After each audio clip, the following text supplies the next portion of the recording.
먹어도 안전할까? 가끔 감자에 있는 이상한 점들을 보고 궁금해합니다. 여기 먹을 것인가 버릴 것인가를 결정하는 10가지 사실이 있어요.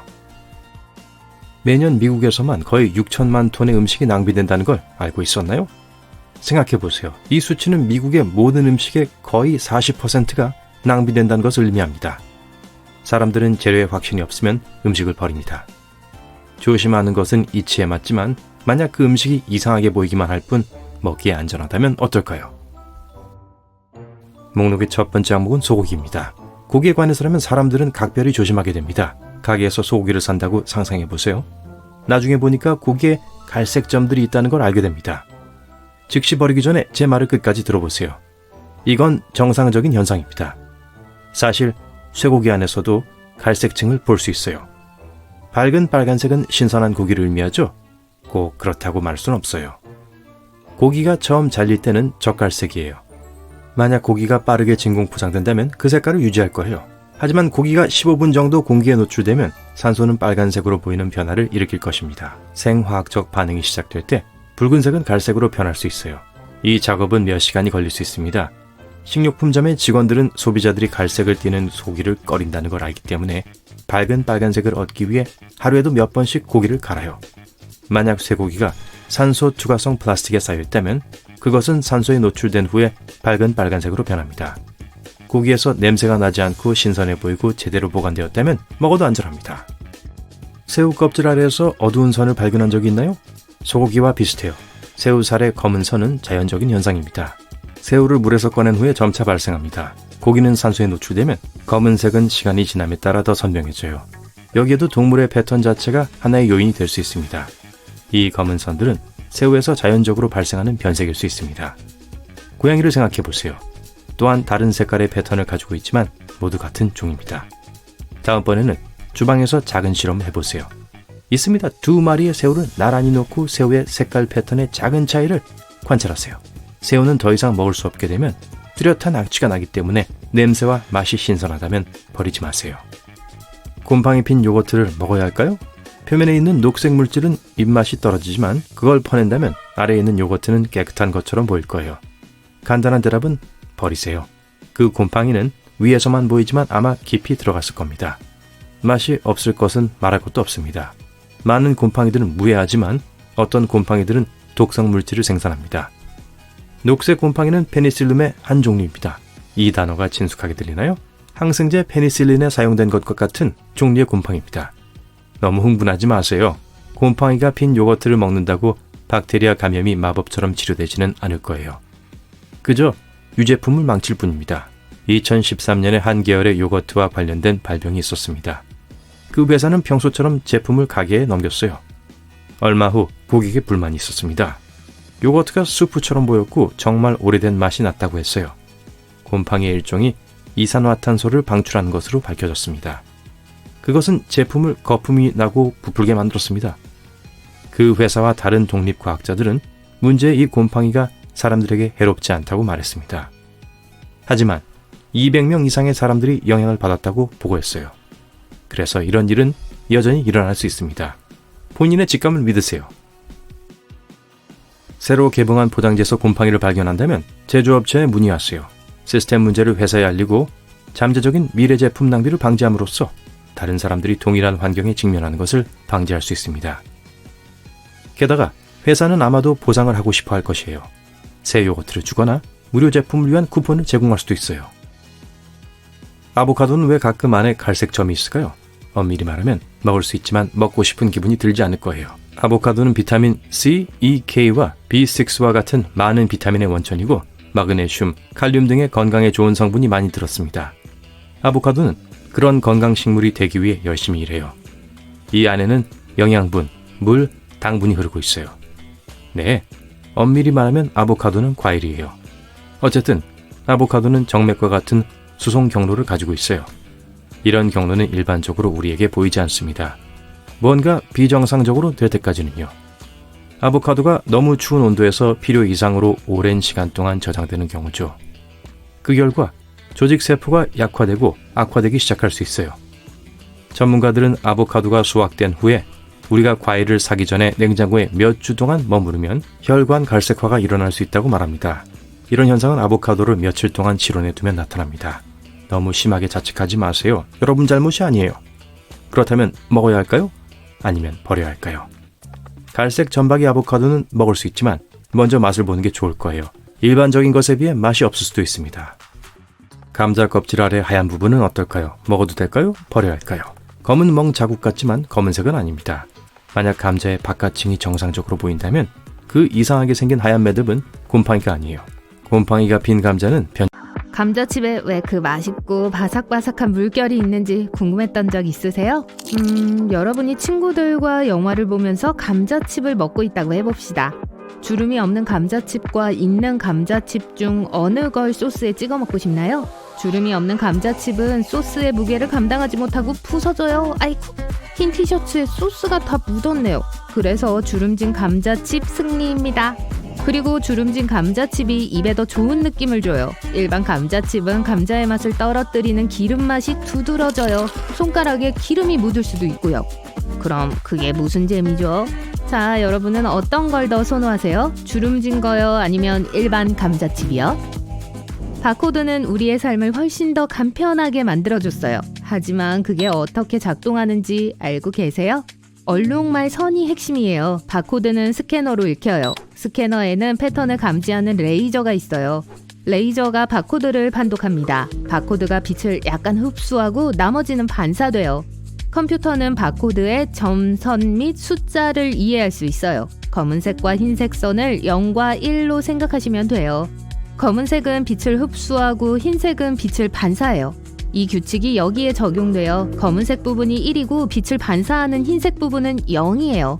스캐너는 검은색 부분이 아닌 흰색 부분을 인식해요. 포스트잇은 치과 방문이나 예정된 회의를 알려주는 친절한 알림이에요. 벽에 단단히 붙여두도록 하세요. 우리는 지금까지 포스트잇을 잘못 사용하고 있었어요. 밑에서부터 뜯어내서는 안 돼요. 그렇게 하면 종이에 주름이 생기거든요. 노트가 표면에 오래 붙어있지 못할 거예요. 옆으로 떼줘야 해요. 그럼 더 잘 붙어있을 거예요. 구름 같은 달콤한 것, 솜사탕이 유일무이하죠? 특히 젊은 사람들은 이걸 거부할 수 없어요. 다들 치과에서 설탕을 너무 많이 드시면 치아에 좋지 않아요 하는 말을 들어봤을 거예요. 깜짝 놀랄 일이 있어요. 솜사탕의 발명가는 치과 의사였어요.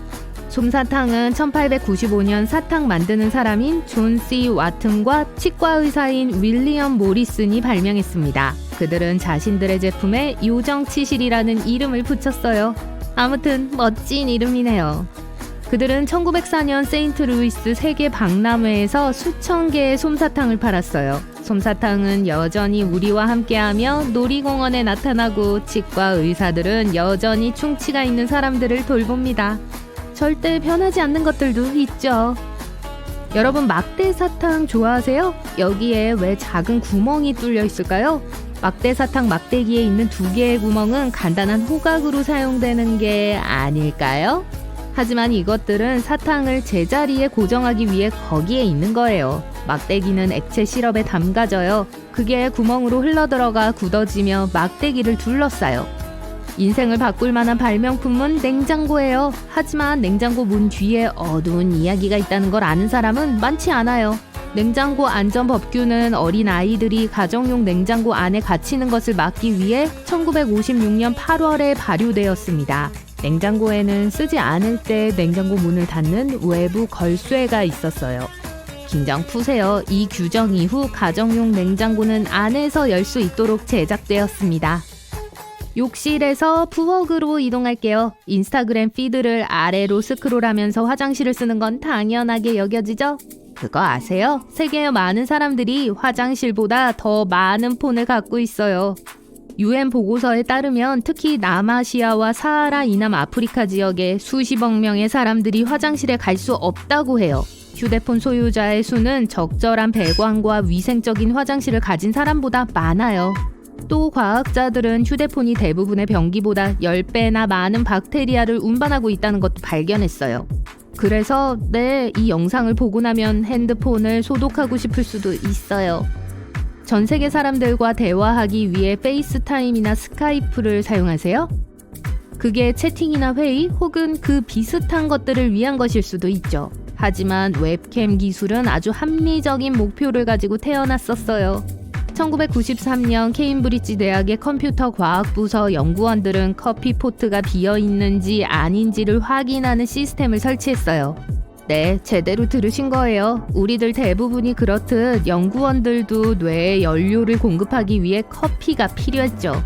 그들은 의자에서 일어나 커피포트로 가서 커피포트가 비어있는 걸 발견해요. 누군가가 신선한 커피를 만드는 걸 확인하는 대신 그들은 시스템을 달았어요. 이 시스템은 커피포트가 보관된 방의 이미지를 스트리밍했어요. 그때는 1분에 3장씩 찍은 사진이었어요. 포트에 커피가 들어있는지 없는지를 확인하는 데는 충분했었죠. 의자에서 일어나지 않은 연구원들께 감사드립니다.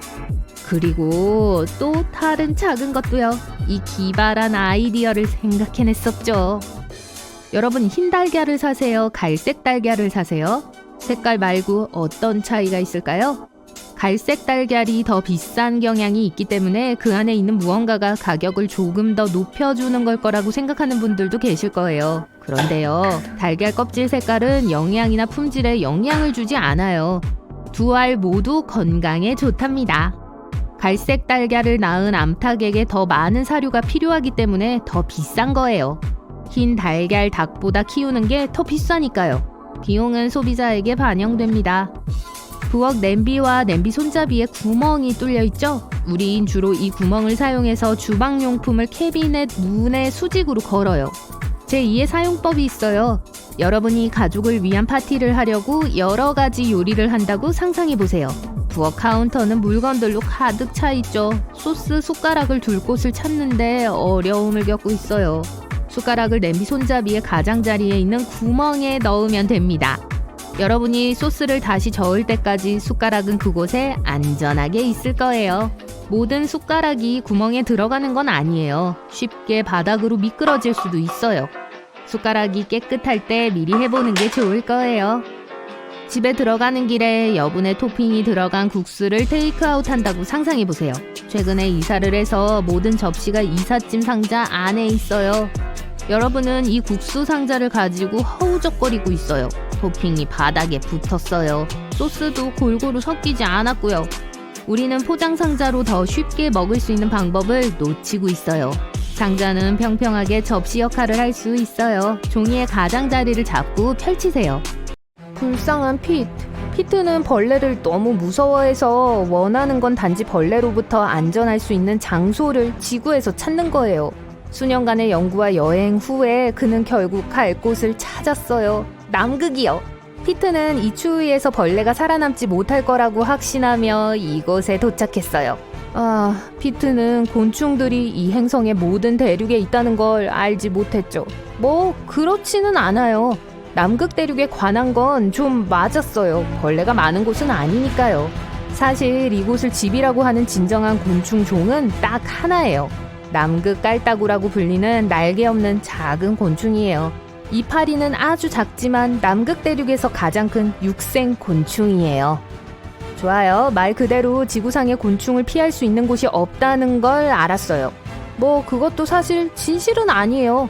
하지만 수영을 배워야 할지도 몰라요. 왜냐하면 지구 안에 유일하게 곤충이 살지 않는 장소가 지구 표면의 바다거든요. 근데 곤충들은 여기를 왜 그렇게 싫어할까요? 아무도 확실한 설명을 못하지만 어떤 사람들은 바다에 곤충들의 음식과 은신처로 쓰이는 식물이 부족하기 때문이라고 생각해요.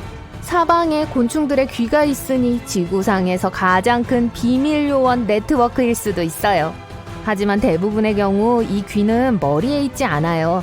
어떤 건 날개에 귀가 있고 어떤 건 다리에, 심지어 어떤 건 배와 목에 귀가 있어요. 이 벌레들 대부분은 꽤 외로운 삶을 살고 있지만 사실 가족이 있는 곤충들도 있어요. 예를 들어 베스 딱정벌레처럼요. 가족 같은 단위를 형성할 수 있는데 여기서 두 부모는 새끼를 키워요.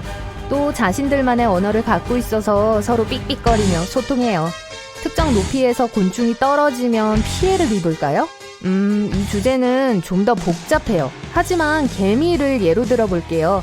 낙상 피해를 전혀 입지 않는데 그건 개미가 너무 작기 때문이에요. 기술적으로 수킬로미터 높이에서 떨어져도 여전히 멀쩡한 다른 벌레들도 많아요. 이 설명은 벌레들은 공부할 시간이 없는 수학과 물리학에 많은 관련이 있어요. 하지만 간단히 말해서 충돌한 표면에 충격을 가할 정도로 무겁지 않은 거예요. 떨어지면서 속도가 붙지 않고 느려지죠. 개미의 작은 무게에 비해 상대적으로 큰 표면적인 공기를 통해 이동할 때 많은 항력을 만들어내서 결국엔 비행의 끝에 다다를 때 속도가 느려지게 돼요.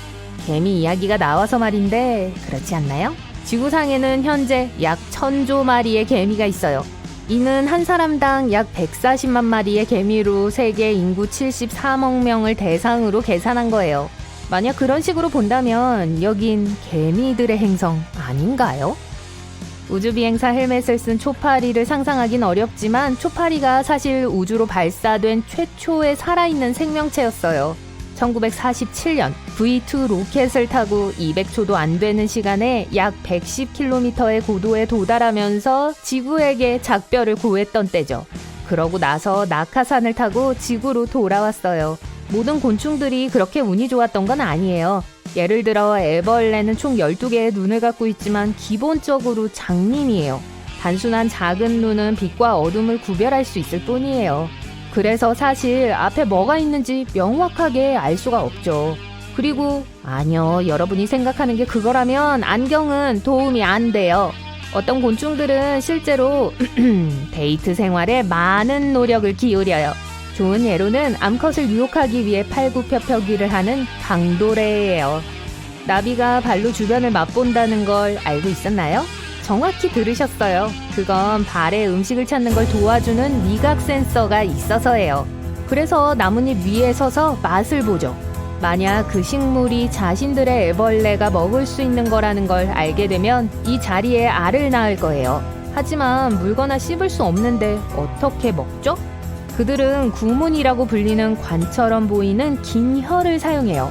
기본적으로 나비들이 예를 들어 꿀과 같은 액체를 후루룩 마실 수 있게 해주는 빨대예요. 이 교활한 생물의 조상들은 공룡들 이전에 이 행성에 살았었어요. 화석 기록은 고대 메뚜기들이 3억 년 전에 처음 나타났다는 걸 보여줘요. 락 음악의 팬인 벌레에 대해 들어본 적 있나요? 글쎄, 어떤 면에서 흰개미들은 이 소리를 약간 더 좋아해요. 흰개미는 주변에 어떤 나무가 있는지를 알아내기 위해 나무를 씹어요. 진동을 이용하죠. 왜냐고요? 그게 최고의 음식 공급원을 찾는 데 도움을 주기 때문이에요. 헤비메탈이나 락 음악이 흘러나오면 보통 속도보다 더 빨리 나무를 씹을 수 있어요. 브람스나 바흐를 틀어주면 속도가 느려질까요? 아님 그냥 잠이 들까요? 이건 분명 보기 어려운 곤충의 한 종류예요. 이 변장의 다리는 나뭇잎처럼 보여요. 일생에 걸쳐 이런 종류의 위장술을 개발해서 포식자들이 눈 앞에서 놓칠 수 있도록 만들었어요. 심지어 바람에 날리는 나뭇잎의 움직임을 따라하기 위해 앞뒤로 흔들 수도 있어요.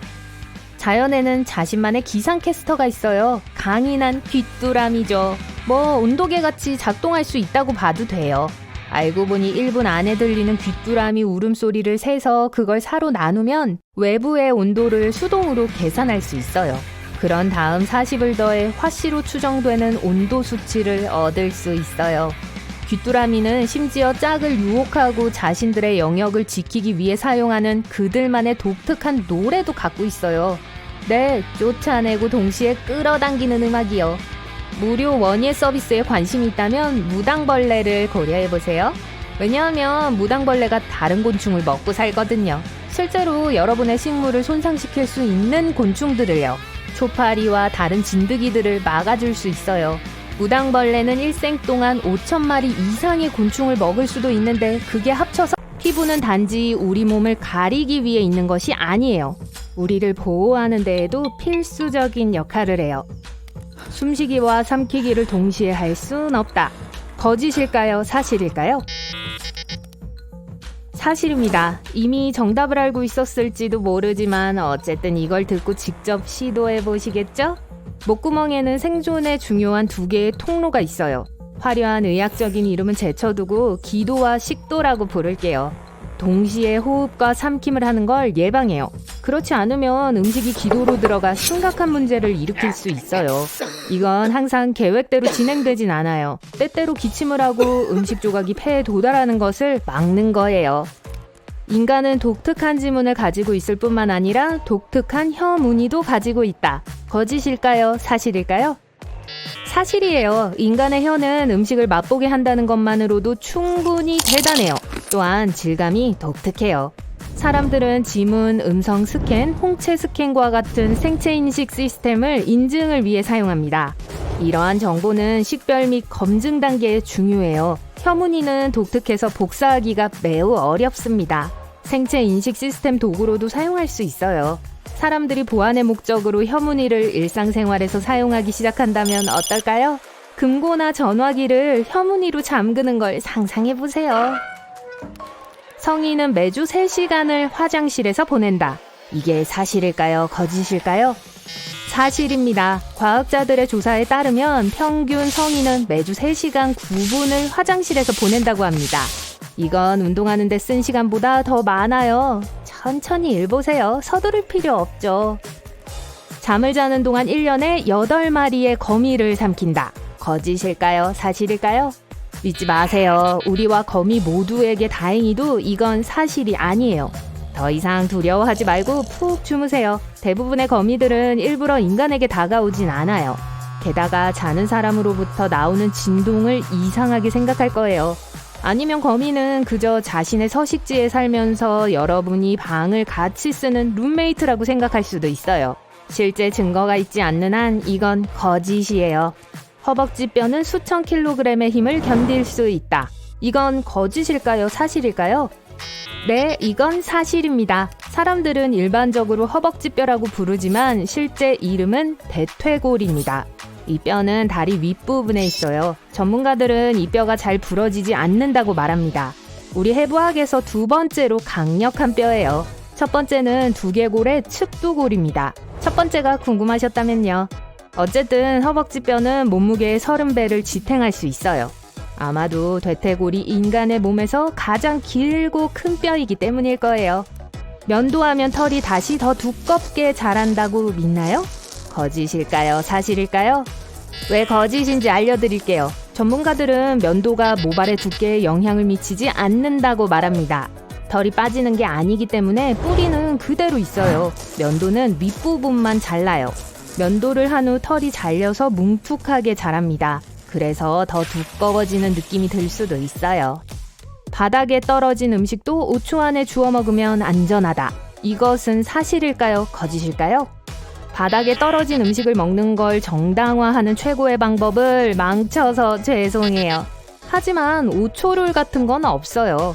연구원들은 상당한 양의 박테리아가 5초 안에 음식으로 옮겨진다라는 걸 발견했습니다.